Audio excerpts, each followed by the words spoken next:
The fighting nerds are absolutely just falling apart. They came into the UFC with an insane amount of hype, charisma, and just nasty finishes. But listen man, their downfall needs to be studied. Let's get into it. Over the weekend, we just saw Ruffy, one of the biggest stars of the fighting nerds, lose his undefeated streak to Benoit Saint Denis of all people. I will say though, his taunt at the end of that fight, that was pretty cold, man. When the fighting nerds came into the UFC, they were a breath of fresh air to the UFC fans. We like to see fighters come in with a bit of personality, the ability to sell their fights, and also have something very notable to who they are. Obviously, this whole nerd persona, juxtaposing their insane fighting abilities, really built this insane aura that almost boosted these guys to getting title shots, particularly when their resumes weren't anything special. I forgot as well, on that card, we also saw Caio Borralho lose his undefeated streak as well. And obviously Silva, the last remaining undefeated fighting nerd, has his fight this weekend against Diego Lopez. So he could be the only saving grace for this group. Because we also saw Carlos Prates lose against Ian Gary. That being said, I do still really like Carlos Prates. Not just as a fighter, but I think he's just really chill. His personality isn't annoying like the rest of these guys. And that's what I'm going to say right now. All of these guys, except for Carlos Prates, have not only lost hype from the fans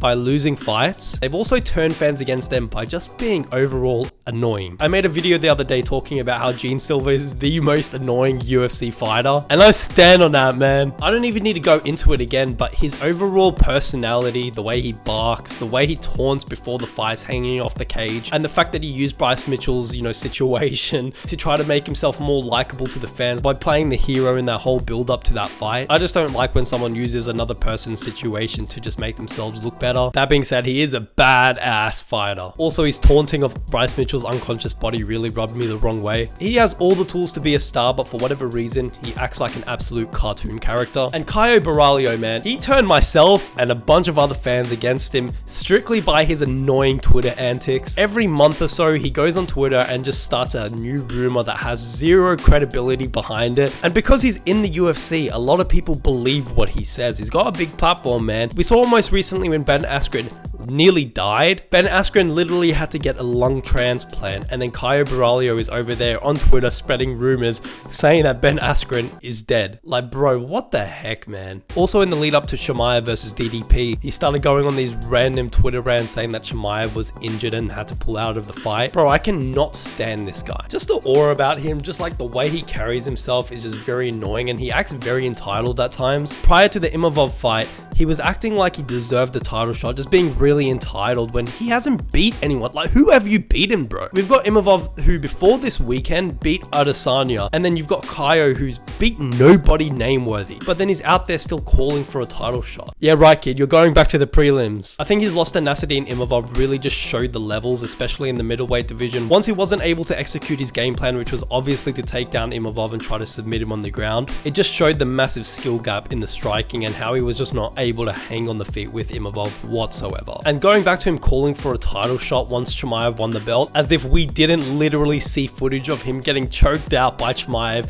a year ago in sparring. Like, come on, bro, who are you trying to fool, man? Like I said, Carlos Prates is the only fighting nerd that I have somewhat of hope for. Maybe not in terms of, becoming a champ. One day I think Silva has a bigger chance, but regardless, I enjoy watching his fights because he's an exciting fighter. These guys are all exciting fighters, but their personalities play a big role in whether or not I actually like watching them. And Carlos Prates is a chill guy, man. I got no real complaints with him, aside from the fact that sometimes it doesn't seem like he takes fights as serious as he should be. Obviously, the smoking before walking out to his fight, like, what do you expect? But you know what? Somehow he's still out cardioed Ian Gary. But yeah, he's the only guy out of the fighting nerds that doesn't have an insufferable personality. He'll always be fun to watch, but like I said, the only issue with him is that we've seen his ceiling. His ceiling is when he runs into someone that actually knows how to grapple, and I truly just don't think he's going to get to the championship belt whilst also avoiding any fighters that know how to grapple. And then obviously we've got Ruffy. Like I said, he just lost over the weekend. I was actually a massive fan of this guy, and I still am. Anytime I would see any kind of footage of this guy or even just photos,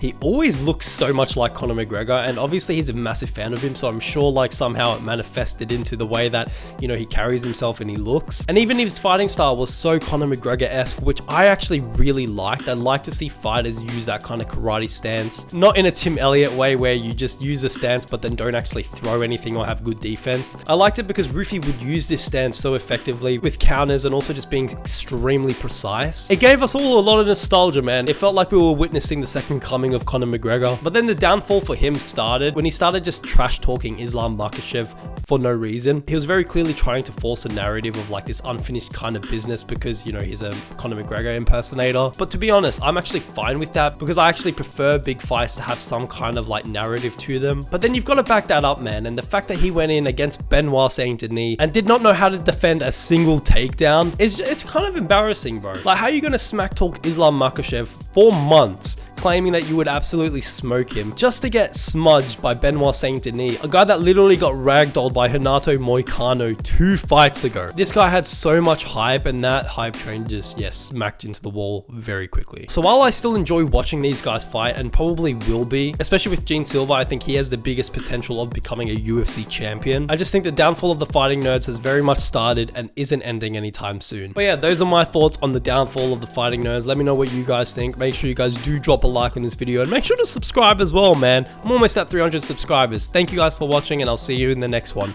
Peace.